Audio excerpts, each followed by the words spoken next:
dɔɔni fɛn kɔni ye Mali ye a sera ka fiɲɛ bɔda sɔrɔ sabu n'i y'a lajɛ an dalen ko kana sɛgɛnna fiɲɛbɔw la an ye penalty sɔrɔ Ibrahima Kone i ka dɔn a ye ndola da a y'a walo ndola taara yan fɛ i ka dɔn cɛli kɔlɔsiba taara yan fɛ Mali ka kelen Tunisie o ka gansan hali n'o y'a sɔrɔ ndola ta ba waati fɛn kɔni jaratigɛ b'a ferekera dɔɔni hakiliw ɲaamina Donc albitre ay paniki do sa an kana bila mina o kɔrɔ Marifin ay an ka embargo de tora kɔnɔ quoi Marifin paniki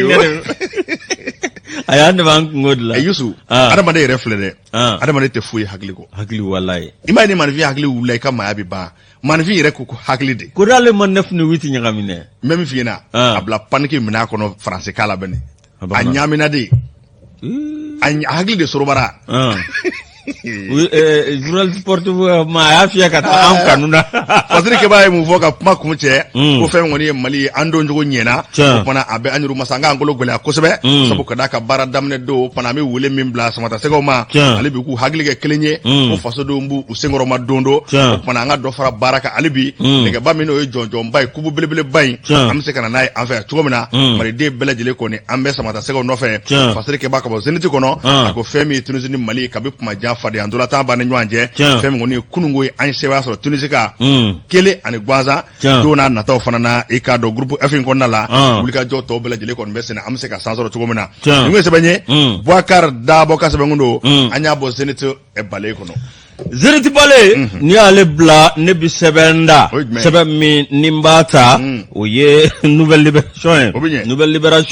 an do an n'an ɲɛ jɔ ale la an bɛ taasi bilakɛ ka taa kɛ an ka journaliste belebele ye ni Alahu Taala y'a minɛ an na a ma mɛn n'o ye awaka dɔ Makan Kɔnɛ taasi bila o bɛ kɛ ka taa Makan Kɔnɛ kan min ye awaka dɔ nouvelle libération ale kuma ne dogo ye min ye politique taa sira ye congrès URD ni ala sɔnna ma ko janvier kalo tile 16 palais la culture andon min ye nin congrès balalen k'a na cunɛ URD ye a bɛ k'a dɔn a tɛ balama la min ye a daba wulilen dɔ bi min ye a bɛ k'a dɔn ɲɛmaya ko o kɛlɛ de bɛ URD kɔnɔ kabini Sumala Sise ala k'a da yɔrɔ nɛɛma Sumala Sise a dan bɛ bi min ye i k'a dɔn ala ka sebaya kɔnɔ Sumala Sise a dan bɛ min ye a bɛ k'a dɔn ala ka yamaruya kɔnɔ Sumala Sise a bɛ k'a dɔn kabini don min n'a taari da min i k'a dɔn bɛɛ lajɛlen kɔni sɔmina k'a fɔ ni jɛkulu ye a bɛ k'a dɔn nin bɛna kɛ fiɲɛba ye andon min ye a bɛ k'a dɔn nafolo maraka gɛlɛ bagan maraka gɛlɛ nka adamadenw olu fana marali ye hakili de ye andon a bɛ k'a dɔn min ye Sumala Sise a ye a bɛ URD mana ni hakili ye a ye URD mana ni bɛn ni kɛlɛ ye nka min ye kabini Sumala Sise taara URD a bɛ k'a dɔn diɲɛ yɛrɛ nin ye o diɲɛ i ni kɔ i ni ɲɛ URD ale kɔni bɛ gɛlɛya kɔnɔ bi min ye a bɛ k'a dɔn ɲɛma gɛlɛya jɛkulu dɔ wulila a bɛ k'a dɔn min ye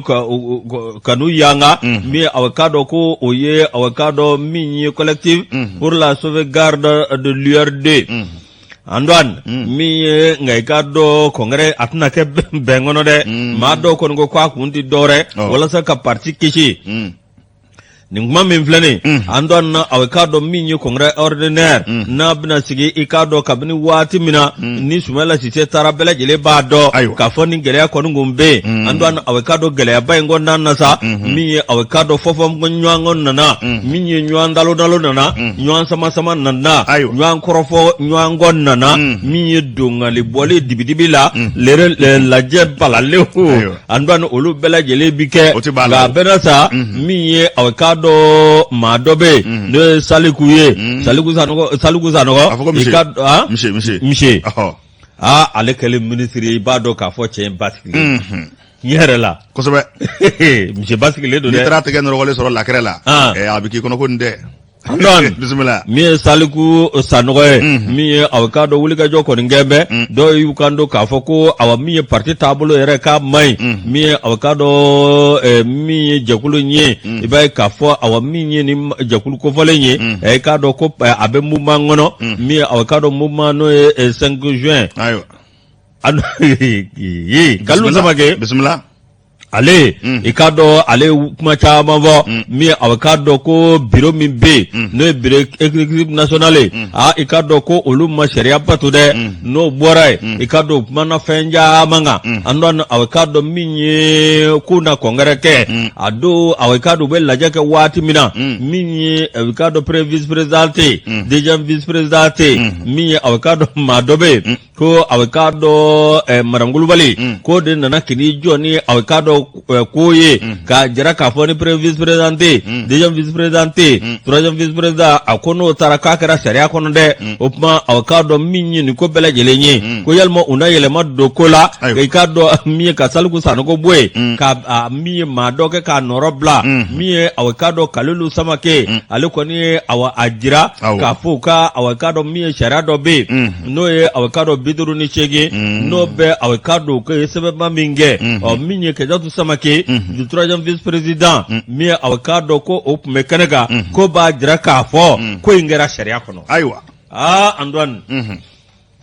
ninnu ma Sumala sara dɛ. Ayi politique fana taabolo ye nin ye. Non ma Sumala sara dɛ an k'o fɔ dɛ Sumala sara ala ma waati bɔ olu ci cilen filɛ nin. Politique na tɛ nin ye wa. Ma caman bɛ olu yɛrɛ ko olu ɲina y'a ko la. Ayiwa basi a bɛ bɛn. Ala k'an kunna ja. Amina Yusu an b'i yɛrɛ fo k'i waleɲuman dɔn ka fasiri kɛbagaw bɛɛ lajɛlen fo ne ne ye n kelen kun min sɛbɛn ta l'indicateur du renouveau an bɛ sɛbɛn ɲɛ filanan na bɔ ko 3775 ye nin an bɛ bi don bɔli la fɛn min ɲangili ye k'a ta ka Mali sɛgɛrɛ fɛn min kɔni ye CEDEAO ye ani UEMOA olu senkɔrɔmadenw ni Faransi ye k'a ko gɛlɛya an bɛ kosɛbɛ nka dɔɔni a tɛ tɔtɔ ko la dɔ b'a fɔ i da kasa bɔn bɛ dɔ b'a fɔ a muguri i k'a kɛ n da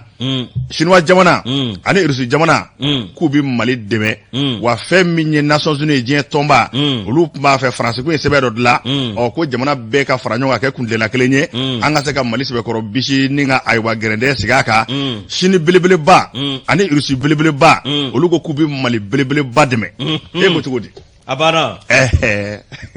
an ka taa n'a jara Faransi yɛrɛ an ka na ɲɔgɔn ye fo ka taa an sa fɛn min ye résolution ye i k'a dɔn Faransi kun ye sɛbɛnni la ka ŋaniya ta an ka ma ko à l'initiative de la France Conseil de sécurité de l'ONU n'a bɛ diɲɛ tɔnba bolofara dɔ kofɔ min n'a kolo ka gɛlɛn kosɛbɛ n'a bɛ lakana kofɔ diɲɛ kɔnɔ u farala ɲɔgɔn kan tarata janvier kalo tile 11 ni zan in na fɛn min ye Nations Unies diɲɛ tɔnba yɛrɛ dagayɔrɔ la k'u ka jɛ ka fara ɲɔgɔn kan ka kundenna kelen da i k'a dɔn Mali a ko la fɛn min ye Chine belebeleba ye Russie belebeleba olu k'u data nin kuma in na k'olu bɛ Mali belebeleba de dɛmɛ sabu ka d'a kan ko maa bɛ se k'a faamu cogo di gɛrɛndɛ min bɛ Mali kan fɛn min ye Bamanja kɛlɛ min bɛ an kan a bɛ san joli bɔ ko maa bɛ se k'i to i yɛrɛ ma cogo di ni ka taa k'i bɛ n'a ɲɔgɔnna gɛlɛya ta k'o da o jamana kan kuma na i b'a fɛ k'o jamana ko de ka ban wa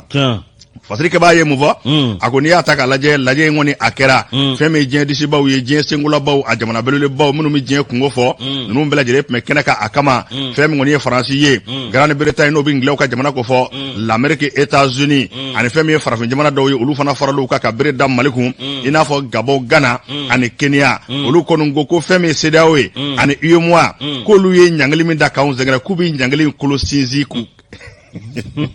ka CEDEAO ni UEMOA sɛbɛkɔrɔ dɛmɛ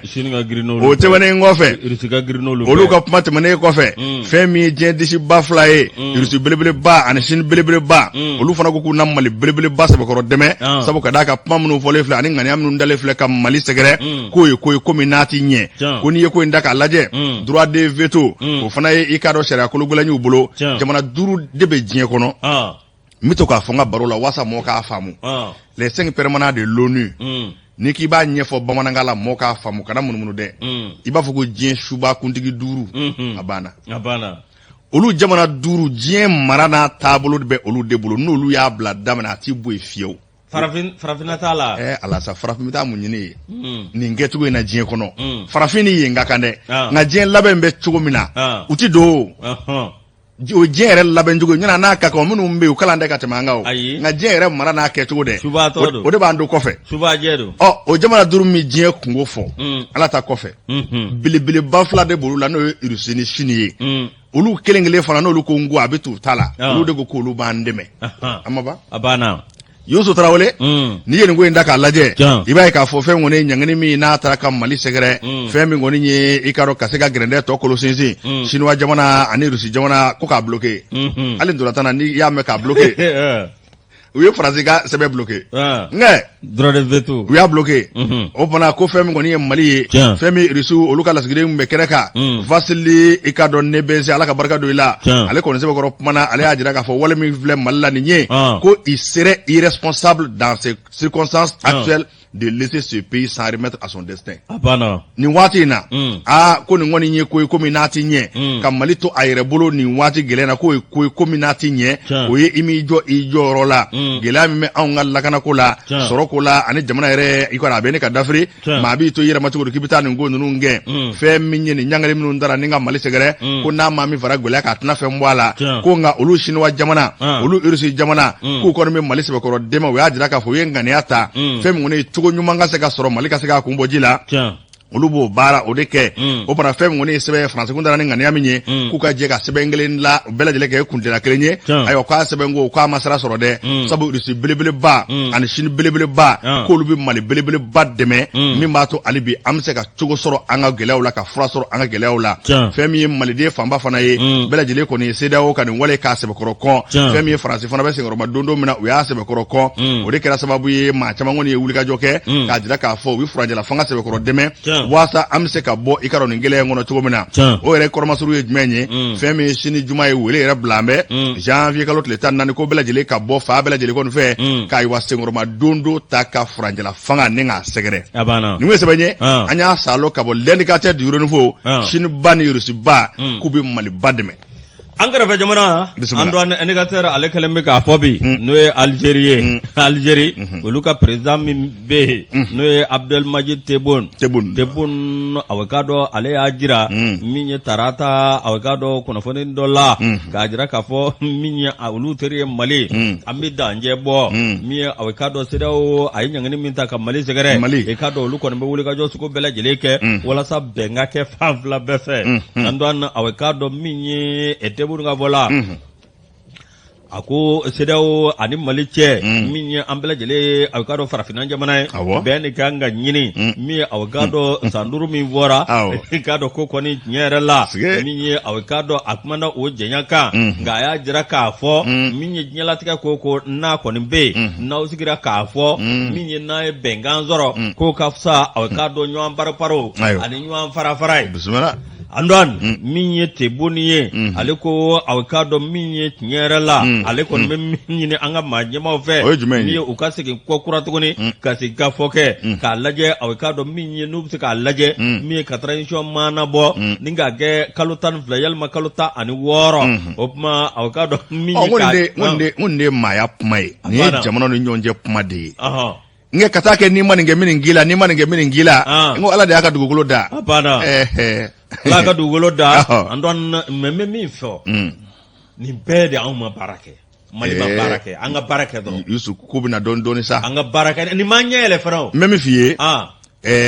Mali bɛ a mɛnna o nka an tɛ tariku ta 1960 damana dɛ nka 1960 fana ye tarikuba ye an ka kɔfɛtaw bɛɛ to yen an ka empire n'an ka masakɛ an k'olu to yen an ka daminɛ 1960 na yɛrɛma hɔrɔnya dɔw fɔ bi san joli don san 60 ɲɔgɔnna tɛ wa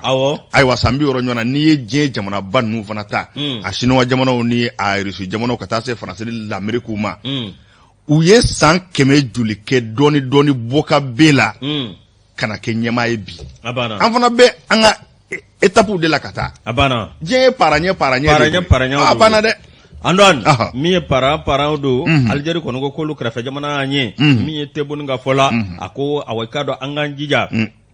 min ye i n'a fɔ a ɲinina cogo min na ka kalali kɛ ka maa sugandi démocratie kɔnɔ min b'a to o bɛ se ka Mali ɲɛya minɛ k'i k'a dɔn awa min ye tiɲɛ yɛrɛ la ko ni a bɛ k'a dɔn min ye a ko jɛnyara k'a bɛna hali bi a bɛna kɛ gɛlɛyaba ye o kuma ale ye a bɛ k'a dɔn ale kɛrɛfɛ jamana ye Mali min ye a bɛ k'a dɔn ale b'a sanga ani waati ale da bɛ accord min n'o kɛra accord de paix min n'o kɛra Algérie i k'a dɔn awa min ye ale kɔni da b'o la nka i k'a dɔn ale tɛ se ka Mali to yen cogo si la minye ale ka da minye awkado teria ani badea ani kado nyangre fesigi danje mi manje kilometre bakre ni ko o bella jere ba gira ka foni gele mali soro ay algeri soro aywa ala ka nguna ja amina mi awkado ayo fo rfika ala ka nguna ja anu fo femi algeri ma nyama tebun ani algeri ka o bella jele anga folubu ye ni yengele ku lende pana mbale tamita njo asebe nye durunana boko baduru kema saba bishiki ani flaye ni nye femi nye grende min daraka mali segere bishili min darani nga segere femi ngone nyangali min daraka segere politiki ma chama ulukoni hagilna udi do ulu ya jira ka fo ni ngonde ko ni mana anna watila nga dama do ni na mabe ulu fana ala politiquement do fana de be ka mali nyemo korofo ko ils sont responsables de cette situation. Beni hakilina do démocratie do wolu be wolu opposant e munu fara la afana ko be démocratie jaw warabani ay atotaza warabani ba kani dado bela sa wolu jabani wolu bla sonzara kelingono abinye anona abi farado no abinye angan sigi kalaje yusu angoni be gele akono bi mais wolu munu ngoko abeta bi andona amansi kula bana jamali ngono basite yusu ikado feminye politique mawye chama ngame politique ton jama pumana yi URD mi blangata URD la professeur Salou Sano ko ikado abugna tike be URD fana ya jira ka fo fem ngoni sengoro madondo nye ko koni oluno taninga franja la fanga maw segere ka jira ka fo feminye nyangale mi dira ka mali segere olu ba se ko ko wakubi mali de bela jele wele anga faranyo anga o temane ko fe jekul dobe ko attire ni ngoma nyafo alliance pour une transition intelligente et réussie femi professeur Yunus Ahmed Diko alefana pumambe akoka bajira engrais fe jamana una uka fe bela jeli ngone nge hakilna de kata mise ka mali hakilna ninga udeme na chene sira ko kabla o temane ngofe femi association façonné damé ikaro Abdul Nyanga ale buguna tika fana be ayo alefana jira ka foko matseka jamana bali mame bi deme ki kata ideme ma nyini o temane ngofe professeur Clément Damale alefana pumana ko anga faranywa nga o fana o bela jeli kofe femi parti mimbe na be wele ko parti socialiste pour le renouveau anyema Emile Salamou Soye ale ka puma akologrera ko sebe ale puma sebe ko mono bo ale ko ne ajira ka femi uluka ton parti socialiste pour le renouveau PSR kulu koni kuna fani mene ayu kuna siri kuna fani mene nu sebe ye ikaro ayu sebe ko toro femi nyangali bribile bamin tara ninga mali segere ko ni ngoni ko mi manga ke fiefiew akoni yalla je sedeo ani UMOA olu ye lasigi minge janve kalo tele kono do bafla ani mugani flaina kana mali sebe ko deme ka breda anguta ko ni ngoni ko gele mbaye olu ka tono PSR ye kulu kono muga deme ta ka franja la fanga segere ka sengoro madondo kamal de bele jele fana anga franyo ngaka aywa fanga sengoro madondo ko femi wale min daraka mali segre seda ofe kubi wale in konfo kata se adana sabu ko wale indato ku mali dunga gwele alla je wale indato abana chemi me anvea umo la je fieu obana ko be ke ketgo jmena Emile Salamou So anaka ton na be parti socialiste pour le renouveau ko fo ikaro uye wale ngone sebe ko kon we ajira fana ikaro mali nyema wala ko lu fana hagilna ko ni yeminye ni ngoina mali ma nyema ka febele jele ke sika fo o ka ke damuye ina fo jamana nyema colonel Asmi Goita re ha fo to gomina femi ngoni nye ni ngoinye ale oluna fara je kuluka oluna fara hagilna bele jele ko nga mi ngoni mi se ka mali deme ka mali kolo sinzi ikaro ko oluna fara o mo ka ngo barake parti socialiste pour le renouveau Emile Salamou So ale na ka ton ko mbena ni kadeka ka jira ka fo femi ngoni fanga wi fanga sengoro madondo no bi franje la fanga ngofo ani femi ngoni nye ikado nyangali mintara ka segere ka nyangini sebe ko kon ani ka ini jamana nyemo fa alibi sika fo o ka sika ke damuye mi ngoni bato amse ka lafia to gomna o pona olu politique to parti socialiste pour le renouveau olu ka wele ka ni nye olu ka demeye ni nye ninga nyeshi faso ba malibama ni ngwe sebanye anya salo kabo l'indépendant andon indépendant ya lebla le combat maleta minye embargo mi no banga awkado CEDEAO ani ikado awamiye farafina jamana a jamana do mi awkado ibe chema iber kulubaliwa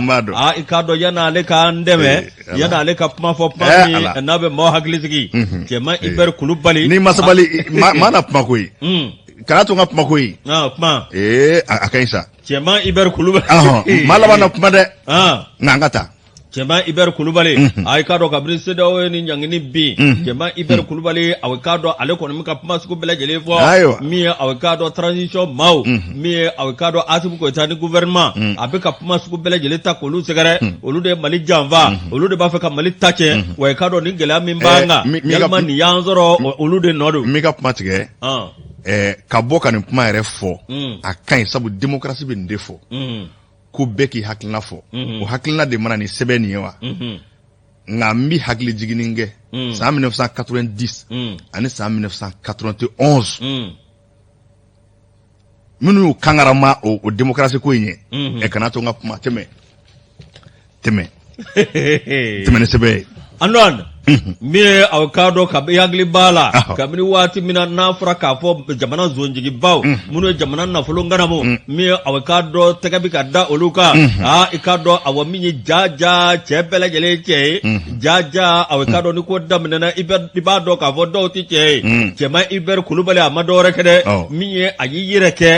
i ka dɔn i b'a fɔ ko aw ka dɔn maa sugu dɔ min ye k'a yɛrɛ suguya yɛlɛma min ye ka fini dɔw don min b'a to a bugunatigɛ dɔn a ma dɔwɛrɛ kɛ a ka dɔn moto taxi kelen a y'o de loué min ye a ka dɔn ka don dugu ni ɲɔgɔn cɛ ka tɛmɛ yɔrɔ ni ɲɔgɔn cɛ dogo la walasa ale ka daminɛ ka don kaso la ka sɔrɔ i ka dɔn awɔ min ye Cɛman Iber Kulubali ye vérificateur général ale ka sɛbɛn ni ani a ka dɔn Cɛman Iber Kulubali a ye a ka dɔn min kana mu nafolo jamana kɔnɔ i ka dɔn a ka ca miliyari caman ye o Cɛman Iber Kulubali a ye dogodogonin kɛ i ka dɔn ka wuli ka jɔ kɛ moto taxi tɛ moto taxi ye kata ni tɛ kata ni ye i ka dɔn a donna ninnu bɛɛ lajɛlen kɔnɔ hali fali wotoro a ka dɔn ka boli ka bɔ jamana kɔnɔ o Cɛman Iber Kulubali o de kɔni bɛ ka nin manamanakan ninnu ani ni kumabaden ninnu fɔ a ka dɔn anw ka jamana ma bi min ye a ka dɔn Cɛman Iber Kulubali olu kɔni sago tɛ dɔwɛrɛ kalafili ka kɛ président Nkura kana u k'a fɔ k'u b'o dɛmɛ yalima u na tugu o nɔfɛ n'o kɛra a ka dɔn o kɔni tɛna se k'aw minɛ cogo si la o tɛna se k'u ɲangi cogo si la Cɛman Iber Kulubali olu sago de y'o ye o de y'a to olu bɛ ka kuma sugu bɛɛ lajɛlen fɔ walasa transition a ka se ka surunya cogo min ka élection wɛrɛ kɛ min ye fɛn min kɛra sababu ye dɛ ka bala wuli Mali kɔnɔ n'anfilo kɔnɔ bi dɛ o ye élection kɔ ye ka bala ka élection wɛrɛ kɛ walasa olu bɛ se ka kisi cogo min na bisimila waati min na ale bɛ a ka dɔn nin kumaba den na min ye a ka dɔn parti politique caman bɛ yen ani ka dɔn jɛkulu caman bɛ yen olu kɔni jamana taabolo i ka dɔn ani ko min bɛ jamana kɔnɔ bi min ye olu kɔni ye kuma sugu bɛɛ lajɛlen fɔ ka dɛmɛ ta ka lase transition ma ka dɛmɛ ta ka se Malitigiw ma min ye a ka dɔn maa min fasiri b'a ka fɔ la n'olu yɛrɛ ye hakiliba sɔrɔ min ye a ka dɔn ka jamana to gɛlɛya kɔnɔ ka jɛ u ka ɲinifɛn kɔnɔ tare lɔgɔlimɛtiriw bisimila lɔgɔlimɛtiriw i ka dɔn Cɛman Iber Kulubali ale bɛ a ka dɔn nin manamanakan na RFI sanfɛ tuma min a bɛ nin sɛbɛnni na gafe kɔnɔ waati min na min a ka dɔn lɔgɔlimɛtiriw olu ko olu kɔni bɛ ɲinini na nka min ye jamana bɛ gɛlɛya min kɔnɔ ani waleyajugu min taara k'anw ka jamana sɛgɛrɛ olu kɔni bɛ a ka dɔn u ka kɛlɛ jigin so kuma ɲɛna min ye basigi ka na jamana den bɛɛ lajɛlen kan k'i bolo da i dusu kan Ala k'an kunna diya amina nin sɛbɛn Laseni Kulubali ni ale ka fasiri ye an y'a bɔ le combat kɔnɔ le combat n'an y'ale bila Cɛman Kulubali a b'a fɔ ko ale bolila o a bɛ ɲɛ anw b'a kɔnɔ anw de ye malidenw ye bisimila a bolila bisimila a bɛ na a b'an sɔrɔ yan ayiwa ale kɔni y'olu ta bannen olu minnu ni minnu taara fara ɲɔgɔn kan dɛ ka kuma sugu bɛɛ lajɛlen fɔ maa yɛrɛ b'a dɔn ni ninnu ne kɛ bɛ ka lettre ci CEDEAO ma k'an ka gundo bɛɛ waraka a bɛ bɛn o minnu ko k'olu ye opposant ye minnu ko ko ayi k'a bɛ ta u bɛ kuma RFI kan u bɛ kuma u bɛ taa lajɛw kɛ a b'an sigi an b'a lajɛ Yusu ni sukura dugu de bɛ tila ka jɛ lettre du peuple n b'ale jaso ni y'a jaso fɛn min an ka sɔrɔ ministre de l'économie et des finances a n'a kungoɲɛw i ka dɔn ministre minnu bɛ jago kunna ani min bɛ n k'i ɲini ka taa ni ka segin kɔnɔ n'o ye transport ye u ye ɲɔgɔn ye ka sigi ka kuma janvier kalo tile 11 a kɛra tarata don ko an kɔrɔ fɛn min u ni maa minnu kumana an ka jagokɛlabaw opérateur économique maa minnu bɛ minɛn ta ka bɔ ka minɛn ta ka don u sigira ka kuma min kɔni b'a to ayiwa CEDEAO filɛ ka ɲagali min da k'an sɛgɛrɛ cogo jumɛn bɛ se ka sɔrɔ malidenw kana degun Fasirike b'a ye mun fɔ a ko fɛn min lajɛ in ye a fisara kosɛbɛ i yɛrɛ kɔrɔkɛ tun bɛ kɛnɛ kan ye o ministre des finances n'a bɛ sanu ko fɔ i ka dɔn ka se jago ministre ma ani transport ministre u sigira u kumana u ni opérateur économique n'o bɛ jagokɛlabaw ko fɔ fɛn min ye an ka jɛ ka fɛɛrɛba ta i ka dɔn sabu ka da ka gɛlɛya min bɛ an ka bi n'an ma hakili kɛ kelen ye ka taa sira kuraw lajɛ an laban an bɛ tɔɔrɔ kosɛbɛ min b'a to jamana kana dɛsɛ i ka dɔn dadumunifɛnw na jamana kana dɛsɛ a mago bɛ minɛn minnu na o fana an ka sigi ka kuma jamana bɛ se ka min kɛ aw bɛ se ka min kɛ an ka dɔ fɔ a la kosɛbɛ fɛn min ye ministre ninnu ye u y'a jira k'a fɔ ko nin ye waati de ye ɲɔgɔn dɛmɛ waati nin ye waati de ye fara ɲɔgɔn kan waati nin ye waati ye ko maliden kelen kelen bɛɛ ka fara ɲɔgɔn kan min kɔni b'a to gɛlɛya min bɛ an da la bɛɛ ka i seko ni damadira kɛ gɛlɛya in a bɛ se ka ayiwa wuli cogo min na fɛn min ye ministre ninnu ye u n'an ka jagokɛlabaw u kumana u ye fɛn caman fɔ opérateur économique kuma in fɔlen olu ye olu fana y'a jira k'a fɔ nin diyara u ye kosɛbɛ fɛn min kɔni ye olu fana ka seko n'u ka dɔnko la ani u seko damadira la olu bɛ se ka fɛn o fɛn kɛ maliden bɛ se ka lafiya cogo min na ani ka jamana ɲɛmɔgɔ k'u lafiya u ka baara la k'u bɛ o baaraw fana kɛ u ye laɲini kɛ ko faso ka sɔnɔgɔya kɛ u ye min kɔni b'a to minɛn bɛ se ka na cogo min na sabu minɛn bɛ na sira min fɛ ka kɔrɔ ayiwa n'o siraw datugura f'i ka t'i munumunu ayiwa ka sira kura wɛrɛ ɲini o baaraw fana gouvernement bɛ k'o ko nɔgɔya kosɛbɛ fɛn min sira kuraw ye olu bɛ se ka sɔrɔ cogo min na min kɔni b'a to ayiwa an mago bɛ minɛn minnu na olu bɛɛ lajɛlen ka na i bɛ taa sɔrɔ fana nin waati ninnu na CEDEAO jamana caman bɛ yen an ka minɛnw bɛ olu ka ayiwa entrepôts la olu bɛ se ka bɔ cogo min na ka sira kura wɛrɛ minɛ o baaraw fana olu b'a la ka kɛ dɔɔni dɔɔni fɛn min sigikafɔ dɔw ye olu kɛra kabanko ye ani Guinée ni ɲɔgɔn cɛ Guinée Conakry Algérie ni Mauritanie ko sigikafɔw daminɛna kaban an bɛ se ka olu ka pɔriw ayiwa tɛmɛ o fɛ cogo min na min kɔni b'a to ayiwa Mali a bɛ se ka lafiya n'i dun ye nin ko in da k'a lajɛ ko fɛn min ye sɔɔni mission dɔ fana bɛ na wuli gouvernement ka mission ka taa nin jamana kofɔlen ninnu na n'a bɛ Guinée Conakry Algérie ani Mauritanie ko fɔ ka taa olu maa ɲɛmaw kuma ɲɔgɔn ɲa an bɛ se ka tɛmɛ olu ka siraw fɛ cogo min na ayiwa kwaji siraw fɛ ni ka na an ka jamana kɔnɔ n'an ka minɛnw ye min fana ye sɔngɔko ye ni n'a ɲɔgɔnna kɛra n'an m'an kɔlɔsi sɔngɔ ayiwa a bɛ sɔn ka san sɔrɔ o fana ale bi jagokɛlaw ani jamana ɲɛmɔgɔ k'u bɛna u seko damajira la ka fɛn bɛɛ kɛ sɔngɔw ka se ka don bɛrɛ la ko in a kana se ka an dɔɔrɔ fɛn min ye ministre ninnu ye u y'a jira k'a fɔ u labɛnnen don sufara tile kan ka opérateur économique lamɛn u labɛnnen don sufara tile kan fɛɛrɛ min b'u bolo u kana n'a ye an ka jɛ k'a dilan ɲɔgɔn fɛ min kɔni b'a to maliden bɛ se ka lafiya nin waati in kɔnɔ waati gɛlɛnba don nka waati i ka dɔn n'Ala sɔnna ma an bɛ bɔ a kɔnɔna na opérateur économique u ye ministre ninnu hakili sɛbɛkɔrɔsigi ka malidenw hakili sɛbɛkɔrɔsigi ko fɛn min kɔni ye minɛn ta ni ka segin a tɛna dɛsɛ olu seko damajira la u bɛ se ka fɛn o fɛn kɛ fɛn min b'a to malidenw bɛ se ka lafiya k'u n'o kɛ furancɛla fanga fana k'o senkɔrɔma don don i k'a dɔn fɛn min opérateur économique ye jagokɛlaba ninnu u caman kun bɛ kɛnɛ kan i n'a fɔ Maju Sembara i n'a fɔ Modibo Keita groupe GDCM i n'a fɔ Mamadou Baba Sila ka bɔ chambre de commerce i k'a dɔn d'industrie du Mali la n'a bɛ jagokɛlaw ka soba ko fɔ Youssou Tarawele conseil malien des transporteurs routiers fɛn min ye conseil malien des chargeurs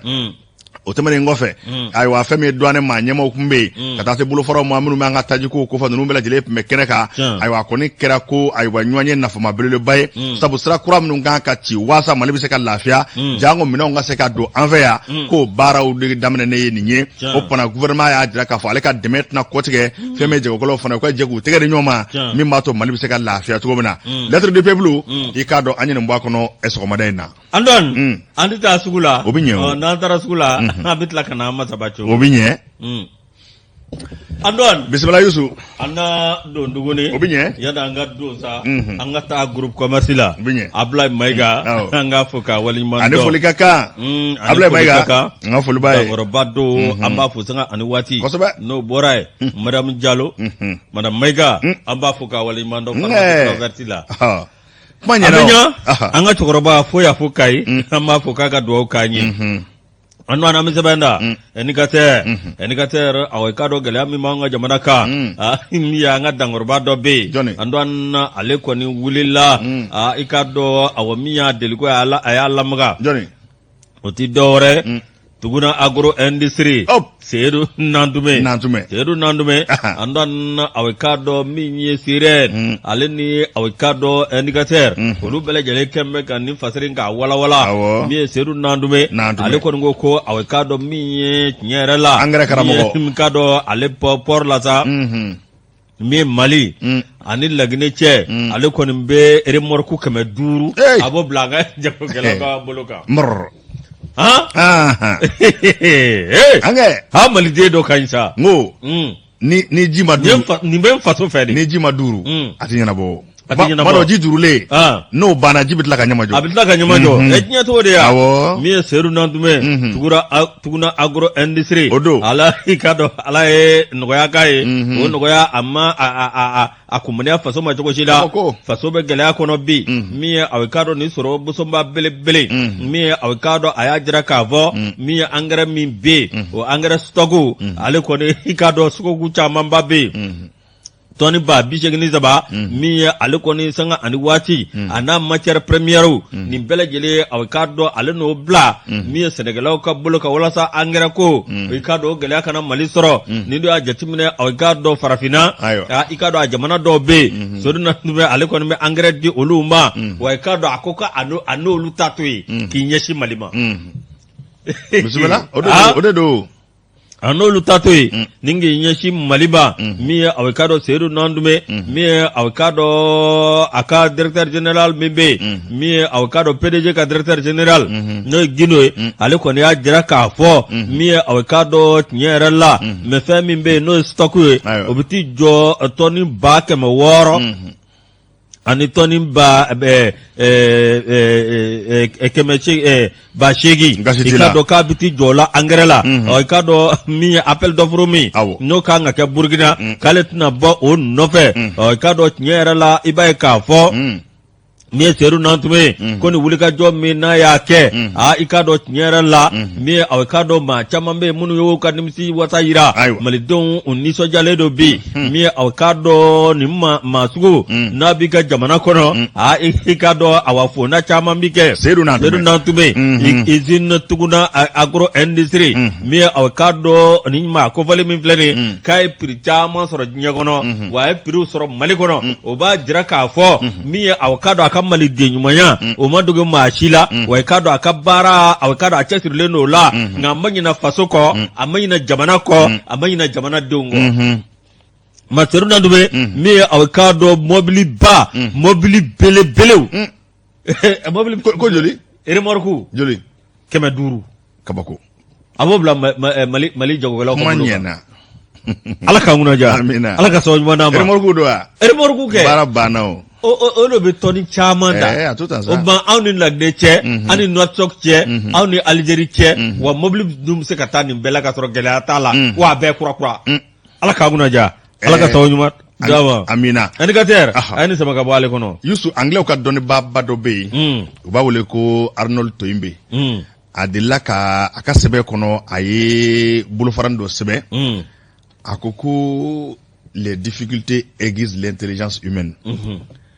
ko geleya ko be adamade hakili daja aba daja aka livre kono itse ka be monobo gani ni kuma inda abi fenjama fo kwa abi fenjama fo ikado ami kuma kuro geleya abato ibi sira kura chama nyini abana ibi se ka bo chugumi yusu ne be ngele ku l'indicateur du renouveau sebe nye sawanado nya fo chugumi boko basaba keme nani bi wolofla ani duru ambe bido bolela ali bi feminye sidao ka gerende mimme anga ani yomwa aywa anyotende alibi ni yalla je ho conseil islamique na bi islamo ka tomba ko fo anyema Sherif Ousmane Madani Haidara afana bora apmana kwa be malide kelengele be wele femi sibiri janvier kalo tle tani duru bela jile ko nga bo Bamako Misri ba aywa angata nyozore ko laje kunye minyi ka laje anga kuna fondi nyama ani mali rebe la halaya mina malide kan ka ke ketugo jumena amse ka faso de metugo mina femi Sherif Ousmane Madani Haidara kwa ke meka wele bla fasiri ke ba ko Ousmane Madani Haidara ay wele dake kwa bi malide kelengele be wele sibiri Bamako Misri bala ukata nyon kuma nywanya mingo mbato ikaro maliko abedanga mina be anga je ka puma fo nyanyi ni yalla je femi kwa bi wele dafana ke femi bato yoro fefembe Misri fefembe aywa kwa bi wele ke ubela jile ko na mingo mbato de aywa uka je ka aladele mbato mali abse ka kolosuma tugomina gulami me ambulo aywa gulami anga amse ka bwa ko na tugomina ko bibi na ko waati bɛ hakɛ min na ɲɔgɔn sama tile tɛ bilen fɛn min kɔni yɛrɛ ka nafa o tile tɛ bilen an ka fara ɲɔgɔn kan sabu n'i ye nafa sɔrɔ jamana kɔnɔ jamana min yɛrɛ n'a bɛna ci o nafa o na kɛ gansan ye i ka nafa sɔrɔ jamana kɔnɔ jamana min basigilen don o bɛ kɛ sababu ye ayiwa bɛɛ lajɛlen kɔni ka se ka lafiya ko nin ye waati an ka nɛgɛ de ɲɔgɔn ma ka hakilina ɲumanw fɔ ɲɔgɔn ye ka taa sira kura jira ɲɔgɔn na min b'a to Mali bɛ se ka kolo suma cogo min na o conseil islamique silamɛw ka tɔnba ɲɛmaaba i k'a dɔn ale de kumana nin n'o bi Usmane Madani Serifu ayiwa ne yɛrɛ ma ɲaamin sa Madani Aidara a bɛ daminɛ jumɛn na Serif Usmane Madani Aidara ayiwa baasi tɛ ale kɔni Musa Fɔnba b'a dɔn a tɔgɔ ye nɔ ka a ye wele da kɛ sibiri ko bɛɛ lajɛlen ka ɲɔgɔn sɔrɔ Bamakɔ a misiriba la ko fɛn min kɔni sigi ka fɔ fana k'a bɛ wele da kɛ jamana ɲɛmaaw ye ale bɛ sigi ka fɔ k'o ka se ka kɛ damu ye min b'a to an bɛ se ka bɔ gɛlɛya in kɔnɔ ani seerew ni ɲɔgɔn cɛ k'o ka sigi ka fɔ fana ni k'o kɛ damu ye l'indicateur de renouveau an ye nin bɔ a kɔnɔ bi sɔgɔmada in na Youssou Traoré an dɔn na o ka dɔn min ye banbanciw minnu bɛ bingalikɛla i ka dɔn Sofara min ye o ka dɔn Dandoroso ani Songo min ye maa ka hakɛto an ka armée kɔni ye wulikajɔ kɛ min ye terroriste minnu bɛ yen min ye o ka dɔn Sikaso ani Baɲangara min ye o ka dɔn tiɲɛ yɛrɛ la nin yɔrɔ kofɔlen ninnu na o mara ninnu na i bɛ k'a fɔ anw ka wolomasiri tabaw i k'a dɔn k'a daminɛ janvier kalo tile 8 tile 10 min ye o ka dɔn olu kɔni bɔra ni a fanga caman ye walasa jamana bɛ lakana cogo min na min ye an ka armée état major ye olu kɔni y'a jira k'a fɔ a ka dɔn Sofara n'o bɛ Mopti fɛ i ka dɔn awa min ye duguma kɛlɛ fɛsa duguma kɛlɛ ani ka dɔn sanfɛ kɛlɛ la i ka dɔn awa min ye an ka maaw taara ka t'u bombardeli kɛlɛ i ka dɔn tiɲɛ yɛrɛ la duguma maaw fana wulila k'o kɛra sababu ye i ka dɔn maa 26 an ye dankari olu la n'o tɛmɛna ka bɔ yen bɛɛ k'a fɔ awa yɔrɔ min bɛ yen n'o ye awa ka dɔn terroriste jabala ye n'o ye Zandigila Kebale ani ka dɔn awa yɔrɔ caman min awa ka dɔn n'o bɛ a Dandoroso fɛ Dandoroso e t'o yɔrɔ dɔn ni Dandoroso bɛ Sikaso mara de la o bɛ Sikaso mara de la Dandoroso b'a yɔrɔ dɔn kojugu i ka dɔn awa ni yɔrɔ kofɔlen ninnu na min ye wulikajɔ kɛra min an ka faama fɛ olu dɔ bɛ awa ka dɔn n'o ye Kɛmale i ka dɔn tiɲɛ yɛrɛ la an ka faamaw wulila terroriste olu dagayɔrɔ dɔ bɛ yen u ka minɛnw ani banbanci dɔw i ka dɔn awa ka dɔn u ye olu fa min ye awa ka dɔn ka dɔw minɛ min u ye dɔw bila gendarme ka bolo kan min ye awa ka dɔn nin wulikajɔ min kɛra i ka dɔn awa min ye Songo mara la n'o bɛ Baɲangara fɛ i ka dɔn o kɛra sababu ye min ye aw ka dɔn terroriste maa 5 i ka dɔn an ka avion kɔni wulilen o ye dankari olu la min ye aw ka dɔn n'o tɛmɛna ka bɔ yen min ye i tɛ jackpɔnti dɔn wa n b'a dɔn kɛ ninnu gɛn bɛ ka t'u daga yɔrɔ min n'o bɛ k'u ka dagayɔrɔba ye o dagayɔrɔ min bɛ yen i ka dɔn an ka wolomasiri tabaw olu kɔni taara ka taa fasa ba u ɲɛ la nin yɔrɔ kofɔlen na an to an na aw ka dɔn n'o tɛmɛna ka bɔ yen u ye aw ka dɔn terroriste caman min ye aw ka dɔn u y'o fa min ye Nara nka ka dɔn awa min ye damafo kɔni na n'o tɛmɛna ka bɔ yen i ka dɔn Baɲangara ani Jabali o fanfɛla na aw ka dɔn u ye wulikajɔ kɛ ka dankari ninnu fana na la montée en puissance nin bɛɛ ye fɛɛrɛ de ye ayiwa ko irisiw nali min kɛra o de ma bɛn Faransi ma san 8 ne bɛ min fɛ yen dɛ ma se ka min kɛ ninnu nalen tile 2 ka fara an ka wolomasiri tabaw kan wa irisiw ko ayi olu tɛ taa yɔrɔ la dɛ n'an ka wolomasiri tabaw tɛ olu bɛɛ lajɛlen b'a kɛ ɲɔgɔn fɛ d'accord Youssou document sɛbɛn min b'an bolo jɛmukan in t'a to i bɛ don tariku dɔw kɔnɔ nka ka to ka sira fara walasa i bɛ min kalan mɔgɔw ka se k'a faamu o ka fisa quoi waati fitinin an bɛ taa Algérie dans les années 89-90 fils avec Abasi Madani kana 91 wolo fils ka waatiw Abasi Madani olu ma fanga ta awɔ terroriste kun kɛra cogo dɔ ye Algérie u ka faaba n'o ye Alger Youssou tile kɔnɔ i tun bɛ se ka bombe ci ko 5 mɛn mɔgɔw b'u to taama na carré kɔnɔ baw a bɛ mɔgɔ fa ka tasuma bilen ta k'a sigi Algérie dala san joli nka Algérie ka bɔ 2 kilomètres carré et quelque a ka bɔ dɛ nka u ye mun kɛ u y'a datu la k'a da jaba la ne hakili b'a la u ka président dɔ tun bɛ ko Mohamed Boujaf k'a to réunion na k'a to salle kɔnɔ réunion na u ye mugu ci a la yarɔ a gɛlɛyara dɛ a gɛlɛyara Mohamed Boujaf nka est-ce que b'a dɔn Algérie wulila k'i jɔ ka baara bɛɛ to yen ka formation ɲini ka maaw kolo gɛlɛya bamanju bɛ se min na u y'o ɲɔgɔn 100 de kɛ bamandiya tɔ kɛra hali n'a hakilina jiginni kɔnɔ i dalen ka dilan kan dɔ bɛ nin minɛ u y'a bila pewu terroriste ye mun da Algérie kan kabako nka u ye mun kɛ u y'a ɲɛɲini ka wuli k'u jɔ k'a jɔsi ka bɔ yen pewu jamana kun n'a kun misira fara tuguni o san na bamanju bɛ na u ka gaz dilayɔrɔ dɔ kan ka taa otages ta a don Israël jamana ni Faransi jamana ko an b'aw dɛmɛ an bɛ avion bila ka na Algérie ko ayi a bɛɛ ka ɲi Algérie ka sɔrɔdasiw n'u ka dɔnna n'u ka avion u ye bamanji ninnu wele k'a ye yɔrɔ in bila u banna u ye yɔrɔ in u jiginna yɔrɔ in nka min kan ka sa o sara min kan ka balo o balola yɔrɔ bila la o ye fitininw ye min d'i ma tariku don gɛlɛya ye waati de ye n'i ye gɛlɛya nɔgɔya siraw minɛ a bɛ nɔgɔya i bolo don dɔ la Yusufu ye sira fara an bɛ tɛmɛ fɛn min ɲɔgɔn dɛmɛ an b'o ta i k'a dɔn mouvement jamana kanu olu kɔni ye wulikajɔba kɛ kunun ko araba janvier kalo tile 12 fɛn min kɔni ye ayiwa sigiɲɔgɔnya ni ka se ka dɛmɛ kɛ kosɛbɛ i n'a fɔ fasiri kɛbaa b'a fɔ cogo min na fɛn min kɔni ye wulikajɔw olu kɔnɔna la ka se ka sigidala mɔgɔw k'u sɛbɛkɔrɔ dɛmɛ mouvement jamana kanu i k'a dɔn o wulila ni ka se fɛn min ye taliko lɔgɔliso la ka taa minɛn caman di n'a bɛ lɔgɔlidenminɛnw ko fɔ min kɔni b'a to denmansaw olu bɛ se ka lafiya kalandenw fana u ka kalan hakɛ a bɛ se ka yanga cogo min na ani k'u lafiya u ka baaraw la n'i ye nin kalamina ninnu da k'a lajɛ tuma minnu sera taliko lɔgɔliso la directeur kɔni ale kɔni sɛbɛkɔrɔ nisɔndiyara kosɛbɛ a ye mouvement i k'a dɔn jamana kanu k'u sɛbɛkɔrɔ fo k'a jira k'a fɔ ko minɛn ninnu nana u na kumana ani fɛn min ye CGS a ma ɲɛmaa ye ale fana kumana kosɛbɛ ni ka ayiwa jamana kanu ɲɛmaaya so sɛbɛkɔrɔ fo k'a fɔ baara min n'a kɛlen filɛ taliko nin ye k'a sɛbɛkɔrɔ jara u ye u ma da o ma o ɲumanya bolo mɔnɔbɔlen kɔ taliko fɛn min ye mouvement jamana kanu ye u y'u kunda i ka dɔn amalidɛmu fana kan fɛn min ye maa minnu garisɛgɛ kɛra lujurabanaw ye ayiwa olu bɛ kalanso min na u taara yen nɔ ni ka taa minɛnw fana di fɛn min ye dɔgɔtɔrɔ minɛn caman bɛ o la ani dɛmɛ yɛrɛ minɛn caman min kɔni b'a to nin yɔrɔ in a mago bɛ se ka lafiya cogo min na u selen kɔ yen nɔ o ma ɲɛma n'a bɛ a ko fɔ ale fana sɛbɛkɔrɔ kumana a ko jamana kanu filɛ ka nin min kɛ nin ye a jara olu ye kosɛbɛ i ka dɔn amalidɛmu na hali n'o y'a sɔrɔ gɛlɛya ka ca u kan nin bɛna caman fana bɔ olu ka gɛlɛyaw la gɛlɛya tɔ minnu fana bɛ a ye laseli kɛ ka ɲɛsin mouvement jamana kanu a ma ɲɛma ma Elhaji Mohamed Sakɔ k'a jira k'a fɔ a ye dɔ kɛ nka an b'a ɲini a fɛ hali bi a ye maa ŋana ɲumantigiw fara ɲɔgɔn kan hali bi a k'an dɛmɛ gɛlɛya a ka ca kosɛbɛ min kɔni nana di u ma kunun ko a sɛbɛkɔrɔ jara u ye foli kɛ ni ka dugawu don caman kɛ i ka dɔn mouvement jamana kanu ye ɲɛmaa yɛrɛ n'o bi Mohamed Sakɔ ko fɔ Elhaji Mohamed Sakɔ a fana nisɔndiyara a nisɔndiyara fɛn min ye taliko lɔgɔliso ka taa bila i ka dɔn amalidɛmu na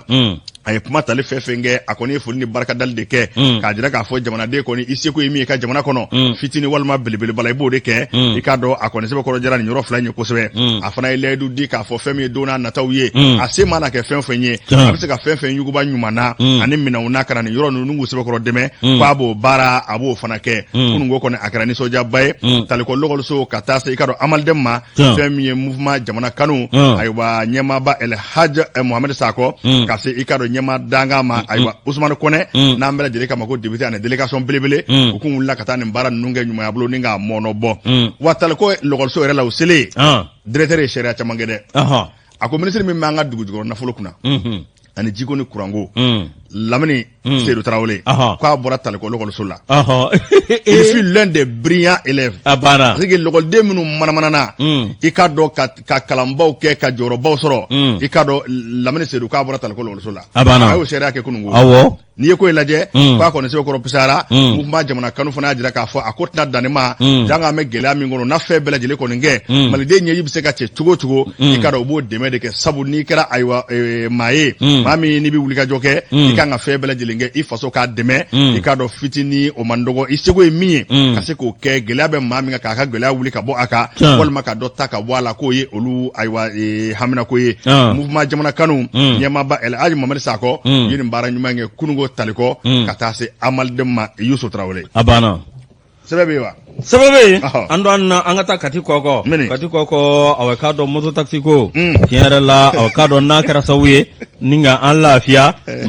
cogo dɔ fɛ n'an b'an kɔlɔsi a bɛ kɛ degun ye fan dɔ fɛ min ye aw k'a dɔn 6 heures du matin kati kɔkɔ plateau min ye aw k'a dɔn mètre 500 yan'u ka se rond point ma min ye aw k'a dɔn moto taxi dɔ bɛ yen ale moto taxi a wuli ka jɔkɛ min ye aw ka dɔ aw maaba kɔfɛ ninnu kɔni taara ka taa remorque i ka dɔ belebele dɔ jɔlen sɔrɔ min ye aw ka dɔ passage olu kɔni olu jɔn bɛ kɛrɛfɛ i ka dɔ aw min a taara ka taa don mɔgɔw la min ye ale kɔni aw ka dɔ min ye maa min bɛ yen n'o tun b'a kɔfɛ olu kɔni joginna nka min ye fasiriba ka fɔ la i ka dɔ ko maa 2 kɔni k'olu tora la. Andon u b'a jira k'a fɔ an ka hakili sigi min ye aw ka dɔ ninnu maa kofɔlen ninnu maa 2 minnu joginna u y'olu ta ka taa n'u ye i ka dɔ aw min ye kati hôpital la kati hôpital la u taalen n'o ye kati dɔgɔtɔrɔso la aw ka dɔ olu kɔni bɛ ka ko sugu bɛɛ lajɛlen kɛ i ka dɔ aw min ye tiɲɛ yɛrɛ la min ye ka a ko la fɛn nka maa 2 minnu filɛ nin a ko tiɲɛ yɛrɛ la n'u yɛrɛ kasara kɛ n'u tun bɛ moto ka min ye dɔgɔtɔrɔso maaw olu ye furakɛli sugu bɛɛ lajɛlen kɛ u ma se ka kisi cogo la min bɛ ka boli awɔ ani min b'a kɔfɛ ala k'an kunna ja ala k'an da yɔrɔ nɛɛma an bɛ da yɔrɔ kɛ an bɛ da yɔrɔ ala k'an nɛɛma nka minnu da kɛra an b'o fɔ fɔlɔ an da yɔrɔ a ye min fɔ ala k'a yɛrɛ ɲɛ k'an da kɔnɔ ala k'an bɛɛ da yɔrɔ nɛɛma n'i taara don min a ka nɛɛmali ka to an to anu de ɲɔgɔn tɛ bisimila bisimila Isu an na sɛbɛn datugu ne nin ye ne fana kun tɛ de awɔ ayiwa basi tɛ k'i yɛrɛ fo k'i waleɲuman dɔn e ko bi taa an da jɔya an ka jɔya k'i yɛrɛ fo Yusu lamɛnbaaw ni filɛbaaw tulo gɛrɛsɛgɛ kɛra min ye o kun ye nin ye an b'a fɔ k'a waleɲuman dɔn Antoine min ye ballon d'an kɔni bɛ sen na min ye renouveau an kɔni kɛ bɛ k'a ta an gwa la ni match fɛn fɛn bɛ yen an b'a ta ka commentaire kɛ ka walawala a bɛ k'a dɔn todunkan na min ye renouveau sanfɛ min ye a bɛ k'a dɔn d'espoir n'o ɲɛmaa bɛ Seri bolo kɛlen bɛ ka ko bɛɛ lajɛlen sigi sen kan n'o tɛmɛna ka bɔ yen min ye a bɛ k'a dɔn ni su kora sa 22h waati ballon d'an kɛra olu b'u sigi jabaranin na ka bɛɛ lajɛlen salo ni k'a walawala senkolaw an ka ikubu yen u bɛ se ko la u bɛ se ko la Isa Kabasiri bɛ ka taa se Yusu ma Moribo Sanoko Bouakar Jara Bad Lajos Aliou Siribe Lamusa Sanoko Lajos a bɛ ko jama la a banna ala k'an kunna ja amina ala ka sababu ɲuman ma o fana an bɛ bi ta jɔya fɛn min ye nɛgɛtigilamaw ye Usumani Togo ka se Fuseni Daw ma ka taa se Bouakar Jara Bada an bɛ bɛɛ lajɛlen fo ka bɛɛ waleɲuman dɔn sini e ka dɔn Yusu Tarawele Moribo Sanoko an bɛ ɲɔgɔn sɔrɔ ka dɔn kibaru lase mɔgɔw ma o fana an b'a fɔ ko bɛɛ kelen kelen k'i wasa don i yɛrɛ la sabu diɲɛ fa bɛɛ ko ye don o don ye ko ye sema kɛ maa don min o n'a fɔ o tumana an bɛ bɛɛ fo a k'an bɛɛ waati wɛrɛ.